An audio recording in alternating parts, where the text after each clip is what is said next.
Welcome to Public Affairs Roundtable, a discussion of current events in the nation and around the world and how they affect the people of Indiana. Here's your moderator, Larry Lough. Is it affirmative action or is it reverse discrimination? It's an issue the United States Supreme Court has wrestled with for years. Its most recent decision, a divided 5-4 vote on a Jackson, Michigan school district plan that sought to protect minority hiring gains by laying off white teachers ahead of blacks with less seniority. Today on Public Affairs Roundtable, we'll talk about that decision and what effects it has on our lives and where the court's taking us. Our panelists today are Damon Moore, President of the Indiana State Teachers Association, Winola Richards, who, as of July 1, will be Affirmative Action Officer at Ball State University, and John Rouse from the Department of Political Science here at Ball State. John, a 5-4 vote, obviously not a strong, really decisive decision. Has the court set some definite, definitive course for us in terms of affirmative action? I think, Larry, what the court did in that case is to set a trend, and the trend is towards hiring based upon merit or based upon not based upon the political considerations of affirmative action. In other words, the trend is one of maintaining those personnel who are on the job and also not hiring those personnel who are coming on the job new or in the last several years. Those coming on the job in the last several years, of course, are blacks and women. But I think for a few minutes we ought to ask the question, do we need affirmative action? But in a sense, that's not the question we're looking for either, because we have affirmative action whether we like it or not, so it's here. So we have to ask the question then, why do we have affirmative action? In terms of the issue of black Americans, the special circumstances of black Americans, the fact that for some 300, 400 years of slavery, the history of black Americans is very different than any other American ethnic group. So affirmative action then attempts to enforce the civil rights laws of the 1960s. Essentially, business failed black Americans because government has had to step in terms of the training and the recruitment and the hiring of black Americans. Okay, secondly, in terms of the issue of women, we have to ask the question, why do we have affirmative action?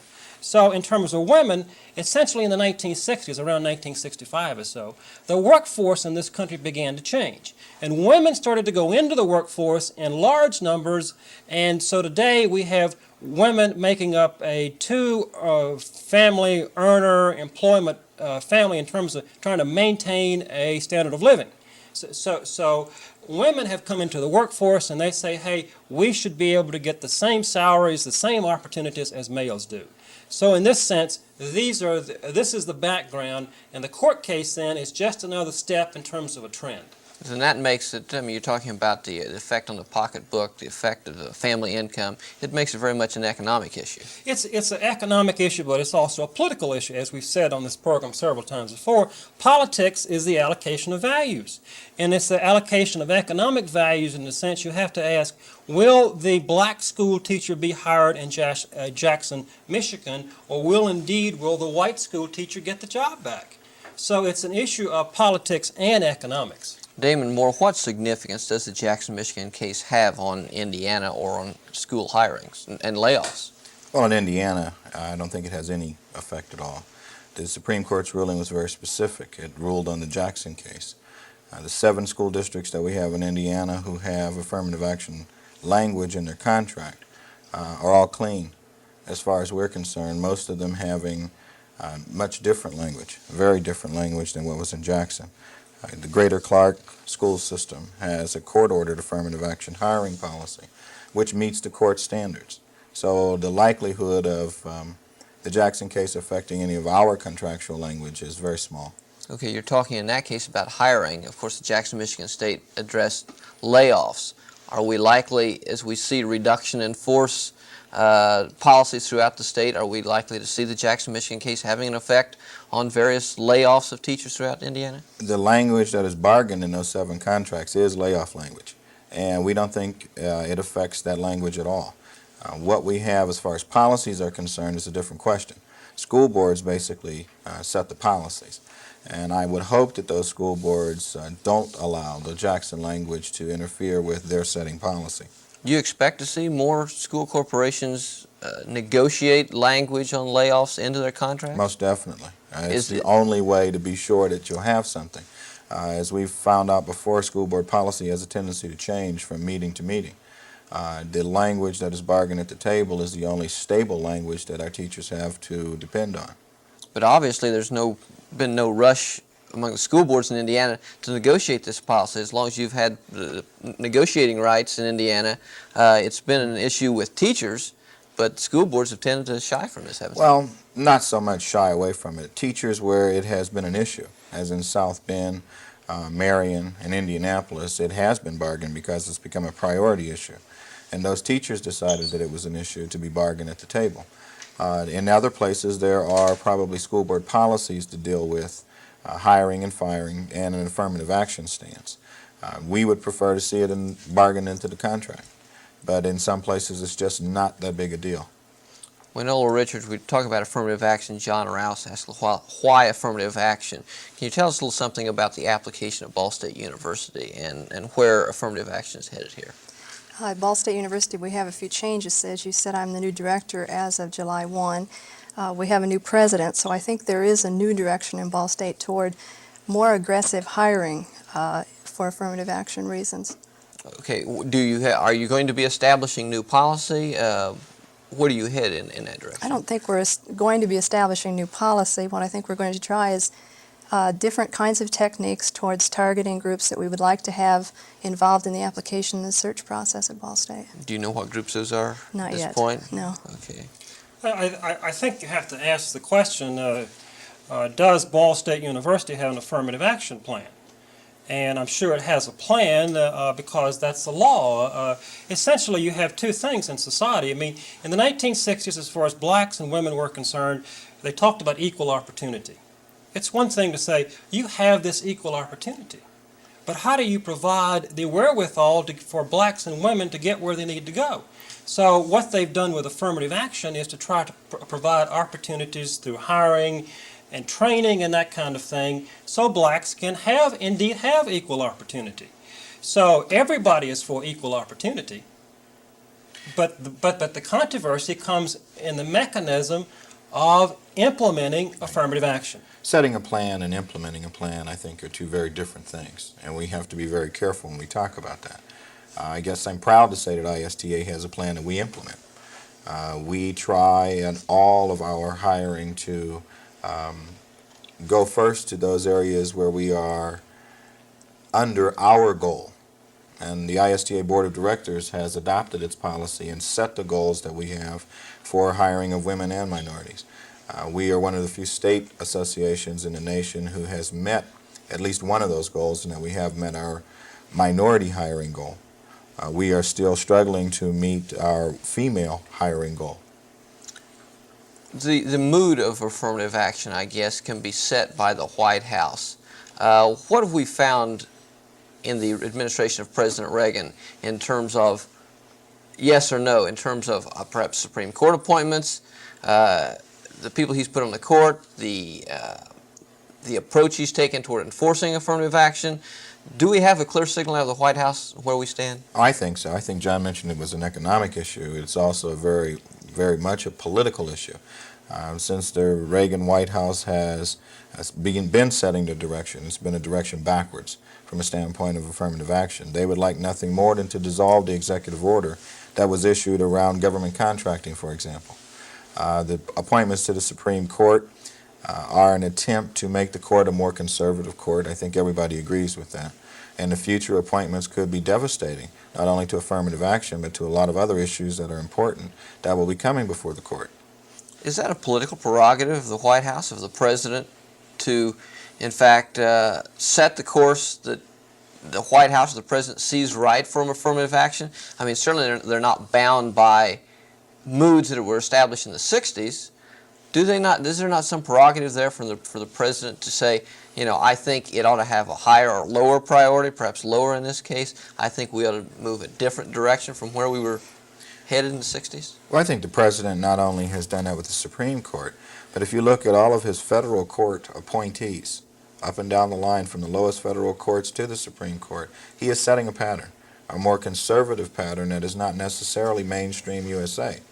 And his goal is very clear from our perspective, to undo all that has been done in the last 20 years. Well, I think the issue, to answer the question, the Department of Justice and the Attorney General will interpret the various court decisions. And you can interpret it by applying funds and money for programs. For example, at Ball State University several years ago, there was a big emphasis to recruit and retain professors in the College of Business. I mean, that is an economic goal. We might also have here at Ball State a certain fund, for example, in terms of commitment, so you can have an affirmative action plan as Ball State does, but until you have economic funds behind that plan to hire black professors, female professors, to upgrade those that are here, it doesn't go very far, because it basically talks about political rhetoric, but it doesn't get very much beyond that, as I see it at least. Well, a 5-4 decision, as we talk about, we have several different opinions, although some of them might be closely aligned. At least you had 5 votes one way and 4 the other. It seems that some of those votes weren't that far apart, and that even there was some dissension among those who were for it, those who were against it. That's difficult to interpret, and you can nearly interpret any way you want, can you not, if you're the Attorney General or the President? I think that's what happened. There were no fewer than 7 separate opinions written by the justices, and they were all over the ballpark. Everybody got a little piece of the win this time. But we have to be careful in that, Justice O'Connor, I guess, put it best, that there are specific cases that we have to deal with, and we don't want to give a blanket opinion that would cover everything. And there are 2 cases that will come before the court yet this summer, 2 very different cases from the Jackson, Michigan, one dealing with retention and the other dealing with promotion, that could very well turn a very different story on the same issue. I have a question, sort of putting Damon in, well, I know on the spot. I'll ask Damon first. Damon, is America a racist country? Well, we cannot deny that racism exists in this country. Is America racist? That is a question that we have to answer individually. The racism that exists is very prevalent and widespread. And there are people in this country who happen to not be the majority, I believe, who happen to be in the right places. And that's one of the things that scares me about what Reagan is doing with his lower court appointees. He's appointing very young, very conservative, not middle of the road even, more like right of Attila the Hun judges, who tend to want to take us backwards. And that, I think, brings to the surface the racism that exists in the country. When the Senate last week, I believe it was, turned down a federal appointee, first one that's ever been turned down, I think it signaled the White House at least that he's gone far enough. Well, let me follow up with the same question about sexism. Wynola, is America a sexist country? I hate to piggyback on his answer, but no, I don't think it's a sexist country. I think sexism exists. Well, let me, since I think I had my own answer to the question, yes, I think that America is indeed a racist country. And I think we are indeed a sexist country by that means. Now, but of course the whole world is racist and the whole world is sexist. So I think by having discussions like this, in a sense, we have to get underneath the racism, we have to get underneath the sexism and recognize our own propensity for being racist and sexist. Blacks would have different reasons for being racist, Sure. Because of things we've talked about. Women too, in that sense. So I think we as Americans have to really address these issues. And of course, what is happening with the Supreme Court is that the politicians don't want to address it.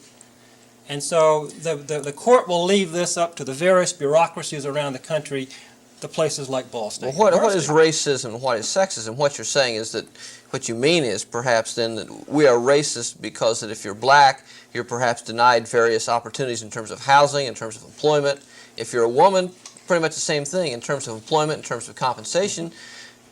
You're a second-class citizen. Right. You simply make a decision, well, I'm not going to select a woman for this job because women cannot do the job. And the same thing for blacks. You make a decision involving something that is based upon something other than the expertise of the individual. I mean, for example, Damon did not get to be the president of ISTA because of affirmative action.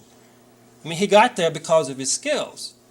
I mean, is that a fair assessment? I would disagree with you on one point. The politicians, I believe, are bringing the racist nature of this country to the surface, and the president typifying that move by what he is doing, fighting affirmative action, wanting to dismantle it, if you will.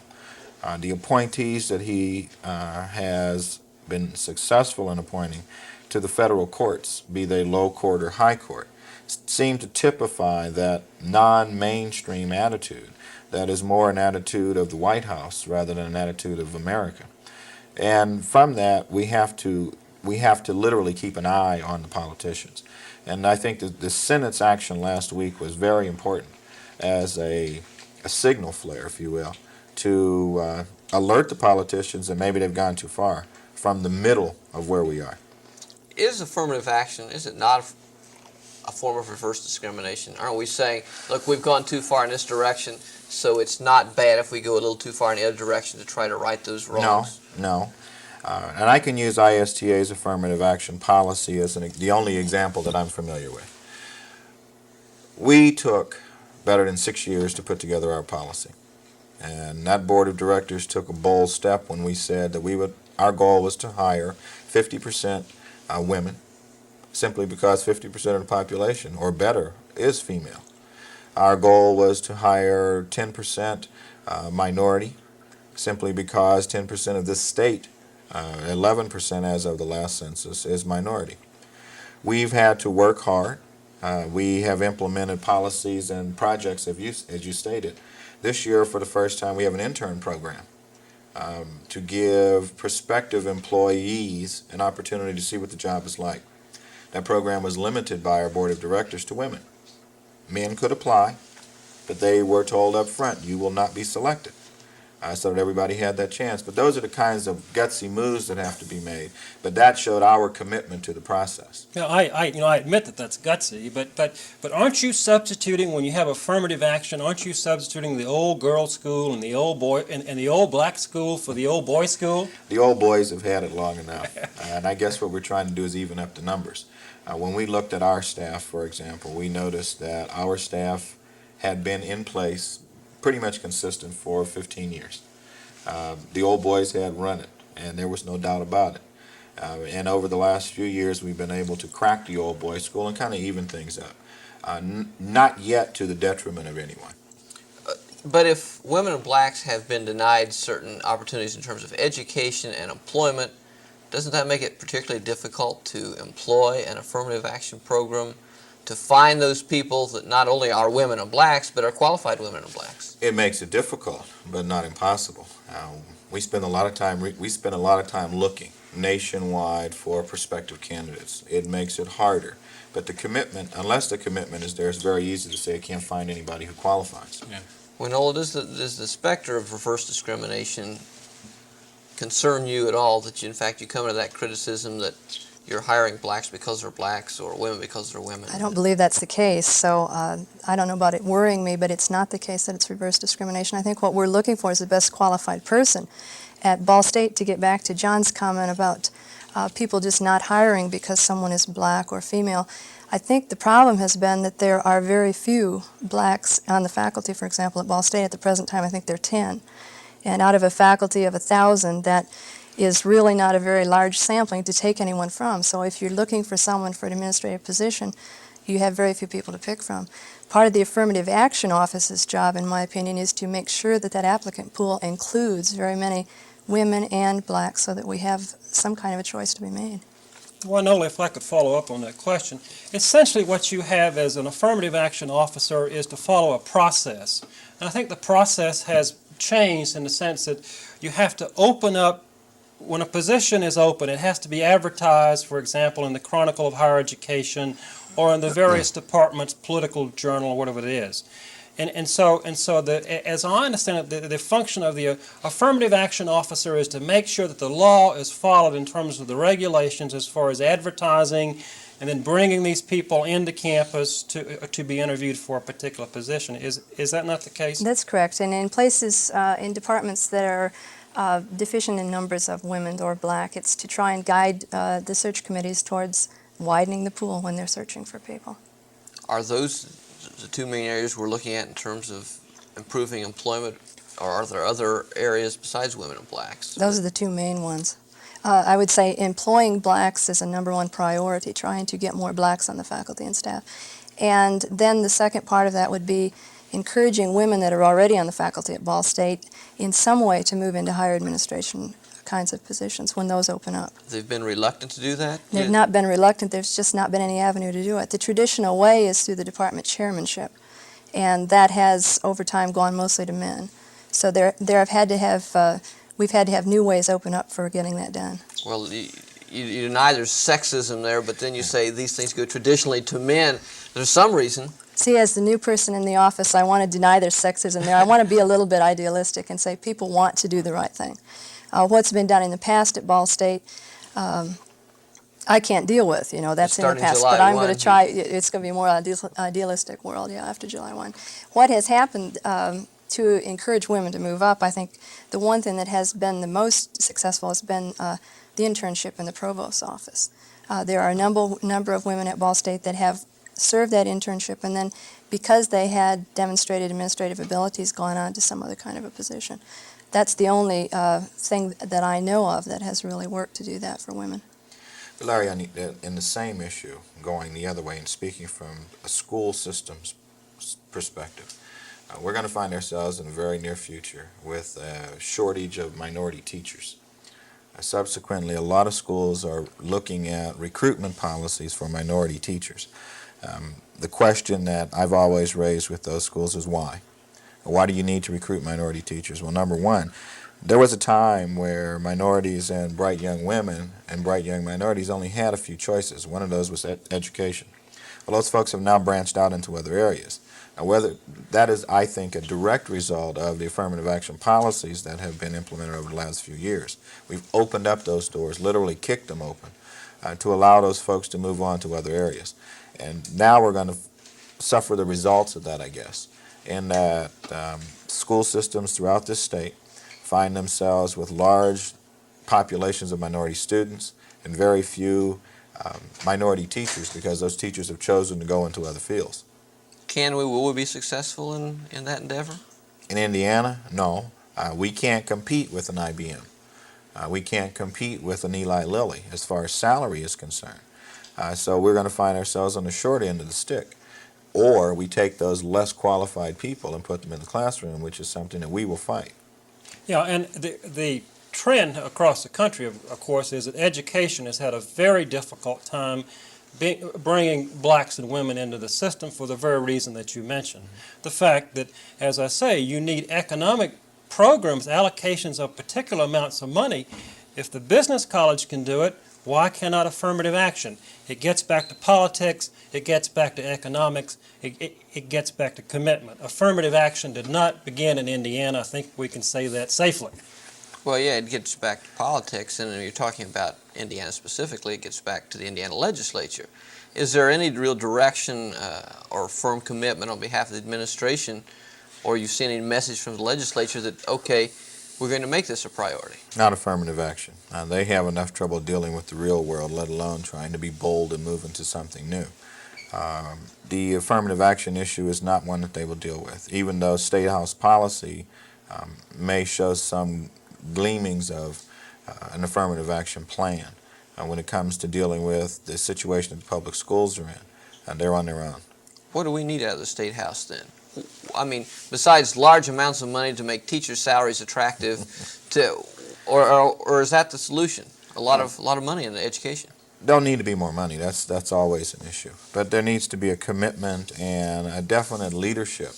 If the governor were to say that we as a state we're going to recruit women and minorities into the teaching profession to meet a need, and we've set up this program to do it, the legislature would be more likely to follow. But that kind of leadership is not foreseen in this General Assembly because there are other issues that they feel are much more important. The affirmative action issue is one that they can sidestep very easily. Is Indiana, in that sense, much different from any other states, though, in those terms? Or is that even a good comparison? I mean, can we say, well, look at Alabama, look at Mississippi? Or should we say, look at California, look at New York? You can look at California, don't look at Alabama or Mississippi. Well, exactly. But I think that the White House set the tone. And that's the issue that I raised earlier. I think the White House has set a tone of going backwards. The executive order that was issued early in the 60s, which opened the doors for affirmative action as far as government contracts were concerned even. The White House now wants to revisit that issue to remove those restrictions. I think Reagan's term is a colorblind society. Nice words, but not something that I think we'll see in the very near future. If I can, the court is the one doing the interpreting, and the court is interpreting on the side of rights to individuals and not to groups of classes. And so the court is saying in the Jackson case, in a sense, that that particular system did not discriminate in the past, so why should those who are there now pay for it? But the court also said very clearly that that was for the Jackson case only. Right. No reference to any of the other cases that they will even deal with this summer. So I think you have to realize that even though it may be a broad issue, the court's ruling on the Jackson case was a very narrow ruling. Yeah. And what will happen the rest of the summer will pretty much determine where affirmative action is as far as the court's interpretation is concerned. Then it's back to the court of the legislature. If they don't like the court's case, they don't like the court's decision, they can change that. Or they don't have to provide any money for it. That's right. The bottom line. All right. Thank you very much. We're out of time today. Thanks to our panelists, Winona Richards, Damon Moore, and John Rouse for the commentary on the issues. I'm Larry Lough. Thank you for being with us.